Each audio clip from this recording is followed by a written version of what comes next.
So, hi everyone. So for today's video, pag-usapan natin kung paano or magkano ba yung naging starting capital ko sa pagtayo nitong aming sari-sari store, mini sari-sari store.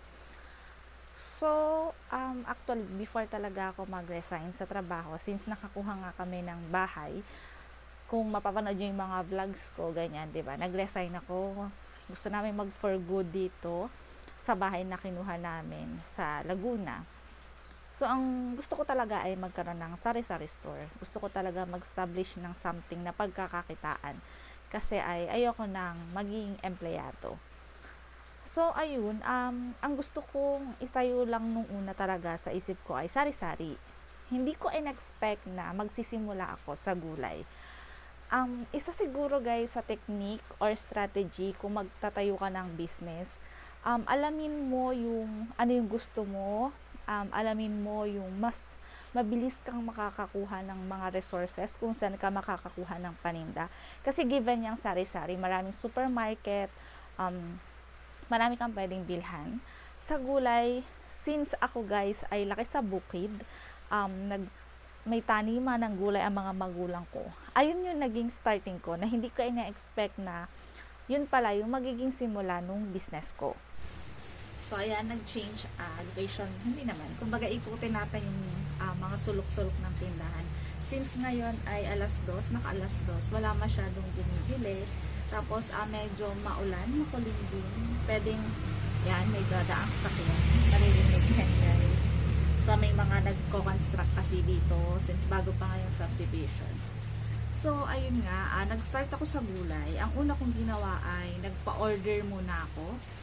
Since may tanim na gulay yung magulang ko. And then, merong mga kapitbahay, may mga gulay, ganyan. Nagpa-order muna ako online. Tapos, nung nag-okay, parang nagkaroon ako ng pa-order na una 15 kilos na gulay, ganyan. Tapos, nag-starting ako na maglabas ng 1,000 muna, ganyan. 1,000 sa gulay, pamili, ganyan, pa-order. Maraming umorder. Kasi dito sa subdivision, konti pa lang yung nakakatinda ng gulay. At the same time, ang mamahal. So, yung pa-order ko is very affordable. Siyempre, mura ko lang din siya nakuha, nabili.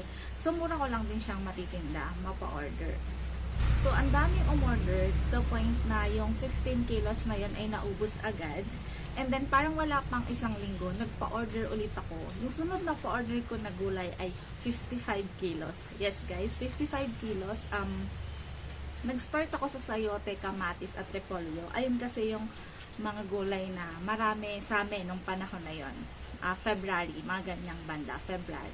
So, ang naging capital ko na nun ay 2,000. So, yung 2,000 na yun, kasama dun yung naunang 1,000. So, ang kinoconsider ko talaga na naging capital ko sa pag-start ko ay yung 2,000. Dun sa 2,000, guys, gulay lang yun, gulay. Hanggang sa, syempre, pag nagtitinda, nagpapa-order ka, yung iba, nag-walk-in na dito sa bahay. Kasi ang ginawa namin is deliver talaga para mas mabilis sa mga tao. Pop-order ko online tapos deliver namin. Talagang nakakapagod siya pero ganun yung naging strategy namin. Para mas, kumbaga, mas okay sa mga tao na hindi na sila lalabas. Order sila, ihahatid na lang namin sa mga bahay nila. Dumating na sa point na may nag-walk-in na dito sa bahay. And ayan, change tayo ulit. Pinatay ko yung electric fan, medyo pawisan na tayo guys. So, ayun, nag-walk-in na sila dito, pumupunta na sila. Natuwa naman ako na, imbes na i-deliver pa, diba, pumupunta na lang yung mga bibili dito.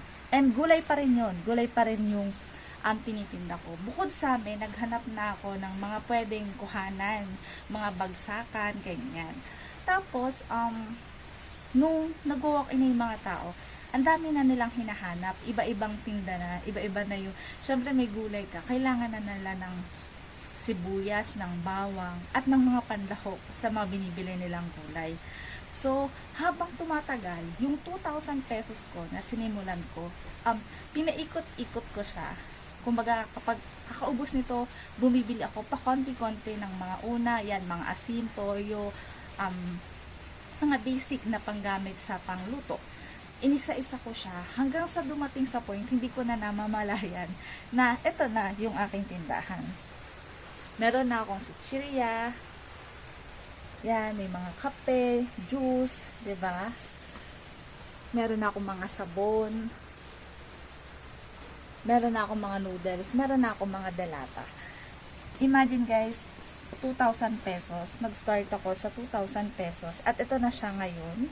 'Di ba? Nakakatuwa na sinusuportahan pa rin ako. At ginagawa pa rin talaga namin yung makakaya namin na i-deliver pa rin. Tumanggap ng mga online orders. Kasi 3 subdivision kami dito tabi-tabi. Nasa gitna kami. Bago pa lang yun doon sa may kabila. Tinatry talaga namin na kahit sobrang pagod yung inaabot namin, namimili, nag-iikot kung saan-saan, meron pa rin, tumatanggap pa rin talaga ako ng mga orders online. Tapos, ang isang bukod niya sa ayun, yung rolling, kung parang kinukonsider ko kasing pag-start nung aking tindahan ay Feb 20. Doon sa 520 na yun, na yung mga gulay na pa-order ko. Kumbaga, yung nilabas ko na 1,000, yung 2,000 na nilabas ko, hindi ko pa siya kinuhana ng tubo. Although kumikita tayo, syempre yung kita natin sa gulay, ganyan. Lahat yun ay pinaikot ko muna. Kumbaga, pinarami-rami ko muna yung mga tinda ko. And then, parang halos isang buwan, bago ko naisipan na kunang ko na siya ng pang-araw-araw na kaltas or bawas para naman may masave ako, may matabi ako. So, kumbaga, halos isang buwan akong rolling muna talaga yung lahat ng kinikita ko dun sa gulay, dun sa pakonti-konting sari-sari. Roll ko lang siya. Tapos, nung parang March 13, ganyan, bago mag-March 20, kumbaga saka ako nag-kaltas na sa everyday na sales namin. At hanggang ngayon, ganun pa rin yung ginagawa ko na rolling.